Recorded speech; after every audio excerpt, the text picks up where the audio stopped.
It started quietly on a summer night in 1978. Jeffrey Dahmer, just 18 years old, spotted a young hitchhiker on his drive home. 4 days shy of his 19th birthday, Jeffrey felt drawn to him. He stopped and invited the hitchhiker home, offering beer and company. They spent the evening drinking and listening to music, but when the hitchhiker decided to leave, Jeffrey's mood darkened. He couldn't bear the thought of his new friend leaving, so he grabbed a 10-pound dumbbell and struck him twice from behind, then strangled him until he was dead. Jeffrey undressed the body and stood over it, experiencing sexual arousal. The next day, Jeffrey took the body down to his basement, dismembered it, and buried the remains in his backyard. Weeks later, driven by a dark compulsion, Jeffrey dug up the body, stripped the flesh from the bones using a technique his chemist father had once taught him, crushed the bones, and scattered them in the woodland behind his home. Jeffrey's early life offered few clues to the horrors that would follow. Born on May 21, 1960, in Milwaukee, Wisconsin, Jeffrey's family life was complicated. His father, a chemist, was often away, and his mother, Joyce, struggled deeply with depression and often neglected Jeffrey. The household was filled with tension, arguments, and emotional distance. As a child, Jeffrey developed an unusual fascination with dead animals, collecting roadkill, dissecting them, and storing parts in jars. Once, he took a dog's carcass home, decapitated it, nailed the body to a tree, and placed the skull on a wooden cross. These macabre interests only intensified as he grew older. Throughout high school, Jeffrey spiraled deeper into isolation, frequently drinking alcohol at school from the age of 14. He discovered he was gay and fantasized about controlling submissive male partners. By the time Jeffrey graduated in 1978, his parents' marriage had crumbled, leaving him alone at the family home. This isolation provided the backdrop for his first killing. Jeffrey briefly attended Ohio State University, dropped out, and enlisted in the U.S. Army, serving as a combat medic in Germany. While there, 2 soldiers later accused Jeffrey of rape, though nothing came of it at the time. Jeffrey was discharged in 1981 for alcohol abuse and moved briefly to Miami before returning home. First to his father, then to his grandmother's house in West Allis, Wisconsin. At his grandmother's home, Jeffrey's violent urges surfaced again. He frequented gay bathhouses, drugging and raping numerous men, eventually being banned when the owners discovered what he was doing. Undeterred, Jeffrey began finding victims elsewhere.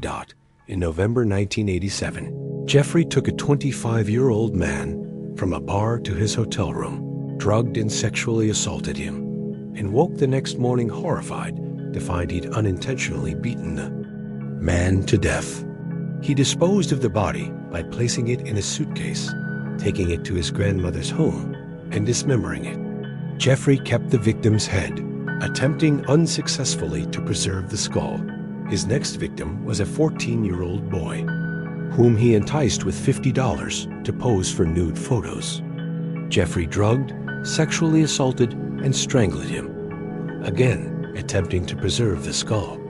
Jeffrey became obsessed with keeping trophies from his murders. The pattern repeated. In 1988, Jeffrey strangled another young man after drugging him. But when another victim merely escaped after Jeffrey's grandmother interrupted, Jeffrey abandoned the attempt and left the unconscious victim at a hospital. His grandmother, uncomfortable with the strange men visiting at night and the horrible smells from her basement, eventually asked Jeffrey to move out. Within days of moving out in September 1988, Jeffrey was arrested for drugging and sexually assaulting a 13-year-old boy. He received probation and registered as a sex offender. Despite this, Jeffrey continued killing, moving into an apartment on North 25th Street in Milwaukee. From 1989 to 1991, Jeffrey's murders escalated.